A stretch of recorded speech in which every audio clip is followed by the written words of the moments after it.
Were you ever one of those kids that threw a temper tantrum when you were little? And during that moment, did you ever consider the consequences behind those actions?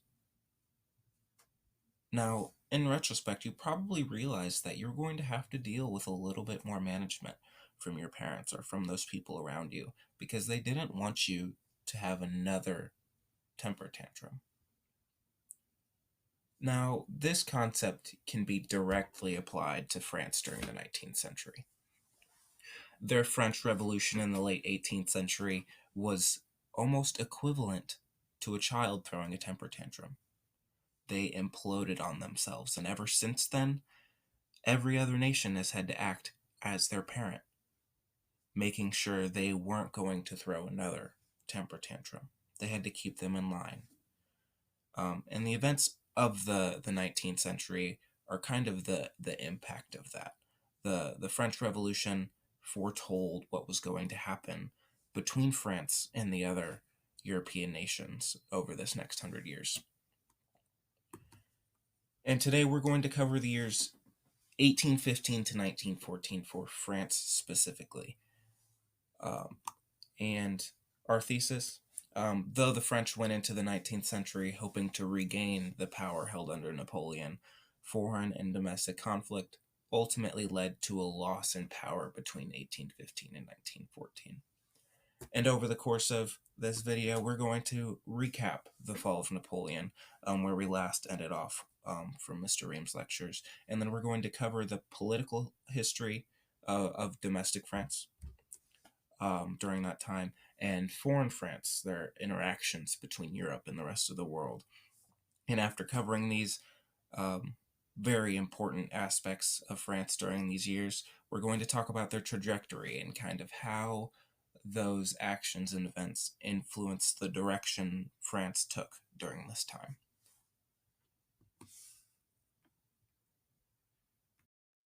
To recap previous units, Napoleon was banished to Elba after a defeat by the British, Russian, and Austrian forces. However, in 1815 he returned to France for his 100 days period, before being defeated at Waterloo in 1815 and confined on St. Helena.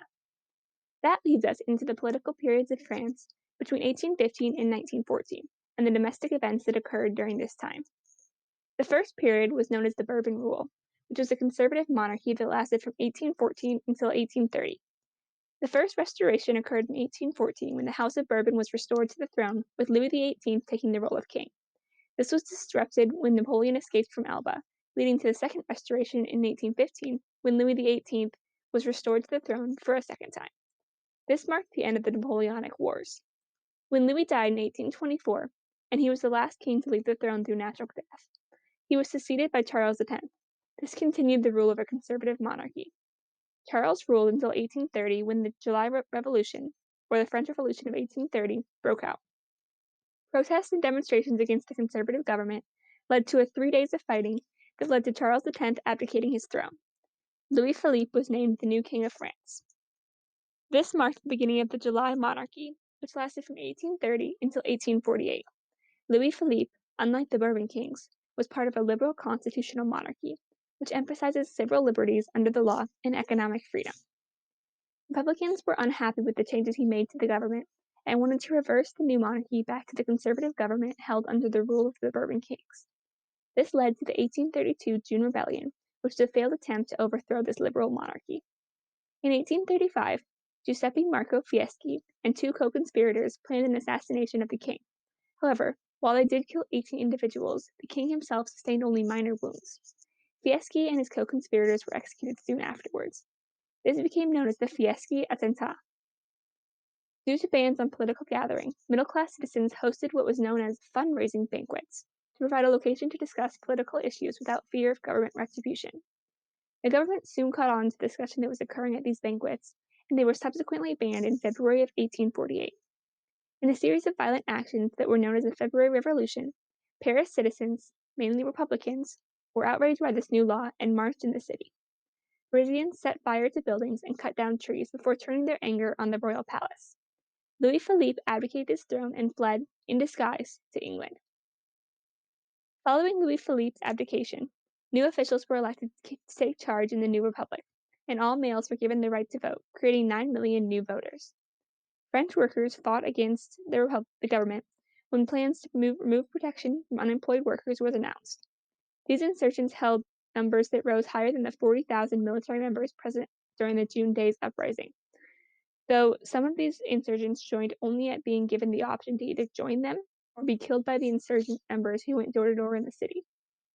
Over 10,000 people were either killed or wounded during this 5-day span. Following the June Days Uprising, the French Constitution of 1848 was created, which gave power to a president of the Republic who would be elected every 4 years.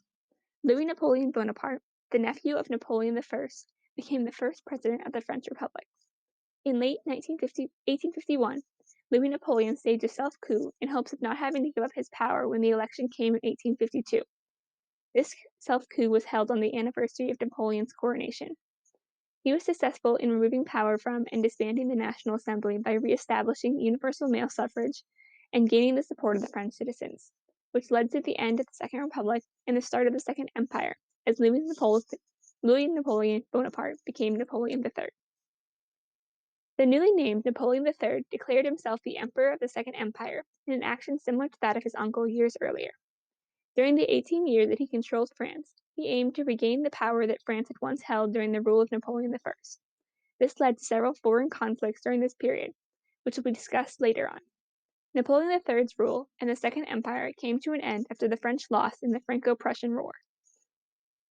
The final period, known as the Third Republic, lasted from 1870 until 1940. The Paris Commune, an anti-religious, radical socialist revolutionary group, ruled Paris from March until April in 1871.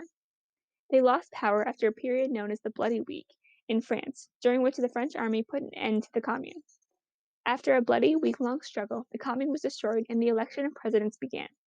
Who the presidents were isn't important to the story of France, but until 1914, France held 9 different presidents. The construction of the Eiffel Tower was ended in 1889. The years of 1894 through 1906 marked a period of tension between pro-army and pro-republic groups due to the Dreyfus Affair. The Dreyfus Affair occurred when the Jewish-descended Alfred Dreyfus was sentenced to life in prison after being convicted of treason. It was ultimately determined that someone else was responsible for these crimes through newly discovered proof. But when Dreyfus was retried, he was convicted again and returned to prison for a 10-year sentence. He was exonerated of his crimes and regained his military position in 1906, ending the controversy. But during the affair, the scandal left French citizens divided. In 1905, a law was passed that created a separation between churches and the state. This removed government funding from religious groups. Now, to go back in time slightly, we are going to discuss the interactions that occurred between France and the rest of the world during this time frame. This includes various wars as well as alliances that were made. In 1823, the French army invaded Spain to provide aid to Spanish royalists. This army, known as the 100,000 Soldiers of San Luis, consisted of 60,000 soldiers and succeeded in restoring the monarchy in Spain. A French pastry chef claimed that while in Mexico in 1832, his store was looted by Mexican soldiers and demanded reparations of 60 times more than his shop was worth. This complaint lent its name to the conflict, the Pastry War, but it was joined by the complaints of other French nationalists who claimed to have been looted by Mexican soldiers while in Mexico. The Pastry War took place between 1838 and 1839. During this time, France blocked Mexican ports and seized the port of Veracruz by December of 1838. This prompted Mexico to declare war on France. 3 months later, in March, a peace treaty was signed in which Mexico agreed to pay 600,000 pesos for damages. This money was never actually paid, which would lead to future issues between France and Mexico. The Crimean War was a military conflict in which the Ottoman Empire, France, and Britain fought against Russia. It lasted from 1853 until 1856. The immediate cause was a dispute over Christian minorities in the Holy Land, which lie in the Ottoman Empire. France was backing Roman Catholics, whereas the Russians were in favor of the Eastern Orthodox Church. However, a deeper motivation was that the Ottoman Empire had been declining, and Britain and France did not want Russia to gain the Ottoman Empire's power and territory. Britain attempted to mediate between France and Russia over the issue, but ultimately war ensued when Russia refused to agree to the terms. The Ottoman Empire declared war on Russia with the assistance of France and Britain. This war led to a decline in Russia's power and weakened the Russian Imperial Army. The First Opium War took place in 1842 between Britain and China, but the Second Opium War stemmed from opium trade issues between France and China over agreed-upon treaties from the First War. France joined Britain after a French missionary was executed by the Chinese government. While treaties were drafted in 1858 that would give Britain, Russia, France, and the United States more rights in the areas near China, and it would open Chinese ports for foreign trade, war continued into a second phase of fighting for the next 2 years. In 1860, a treaty was finally ratified, ending the Second Opium War. France's second intervention in Mexico stemmed, in part, from Mexico's refusal to pay the reparation money from the first intervention. The French Empire invaded Mexico in an attempt to put a regime into power that was supportive to the interests of the French government.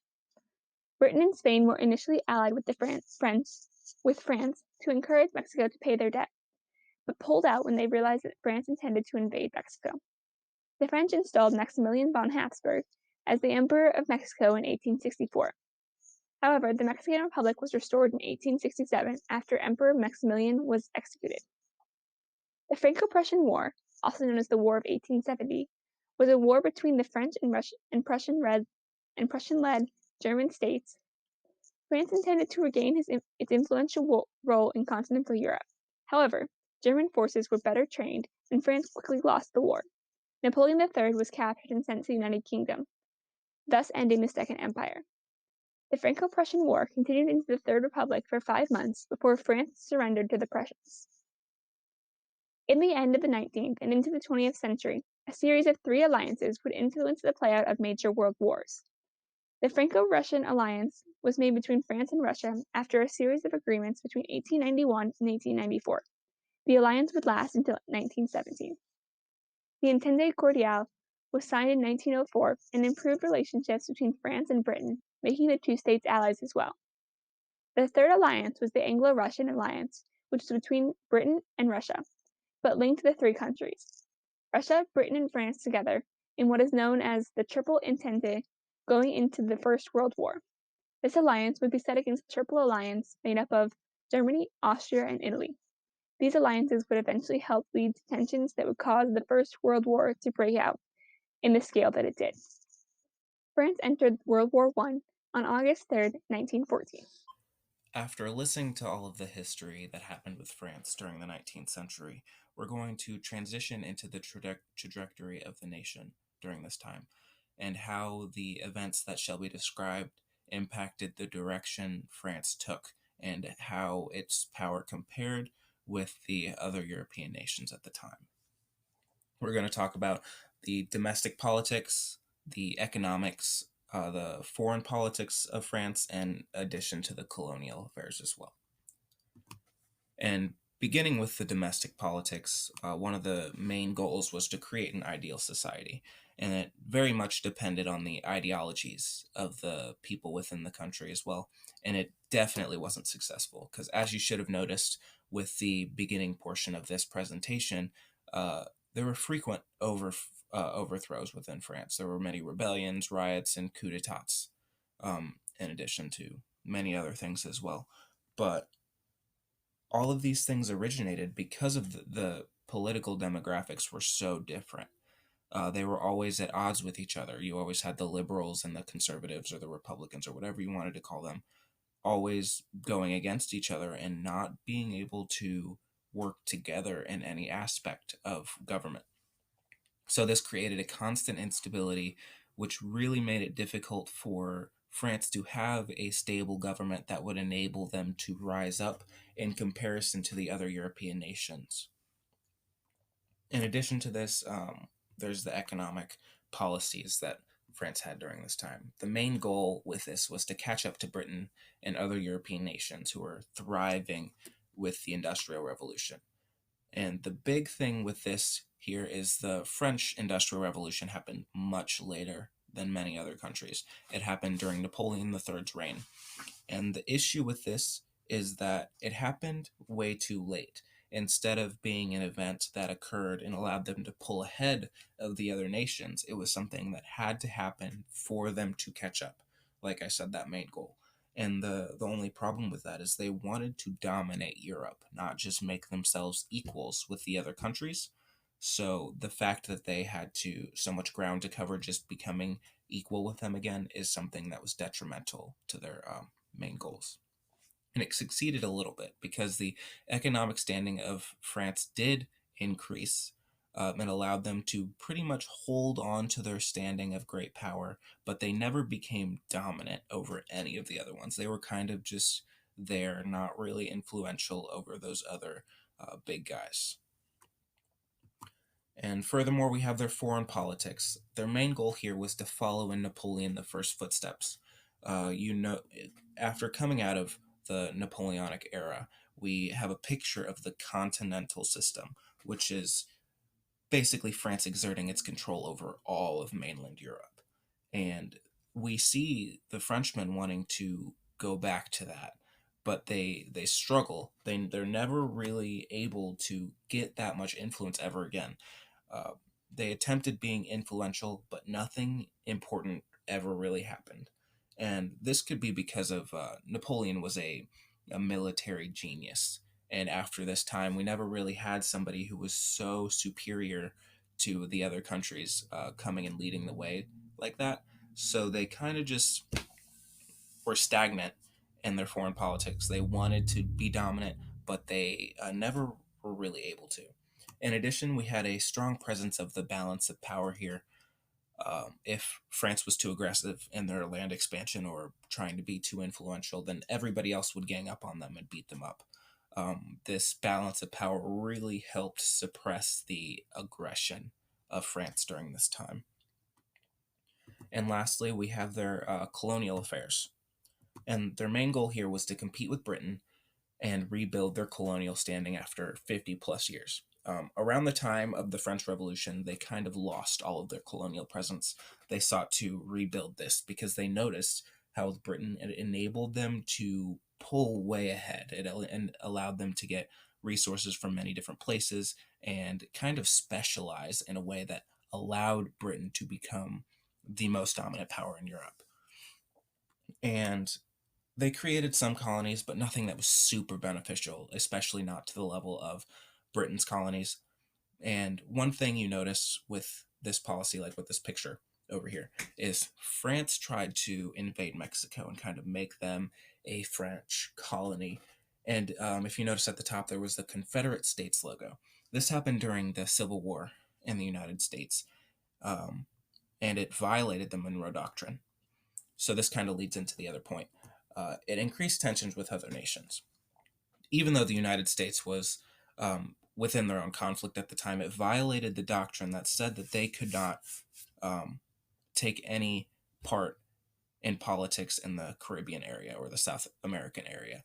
And them doing this kind of increased the tensions with that, but also in the other areas where they were trying to find colonies. It had a similar effect, especially with the other European nations who had colonies in those locations.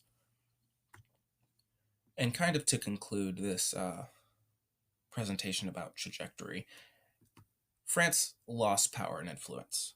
Way back before the revolution, they were definitely very powerful, and the revolution kind of just hindered them. It inhibited their ability to grow and prosper while enabling the other ones to just continuously grow. They were still recovering from the revolution, as we saw with the domestic politics, how the different ideologies were always at each other's throats, kind of fighting for what they believed in within their government. That hindered them significantly. Their economic standing couldn't ever surpass Britain. They were already a beast, and this is kind of goes back to the Napoleonic era and the continental system, how excluding Britain made them industrialize so much faster that it was hard for France to keep up. They constantly got beat down by other nations, as we saw in the earlier in the presentation. There were many, many wars and riots and overthrows, and France never really won any of them that included foreign powers. And then colonial powers never thrived. We saw with Britain how their colonies really helped push their industrialization and their system that allowed them to prosper in Europe, this never happened for France. So it was much more difficult for them to amass the power and the resources necessary to thrive.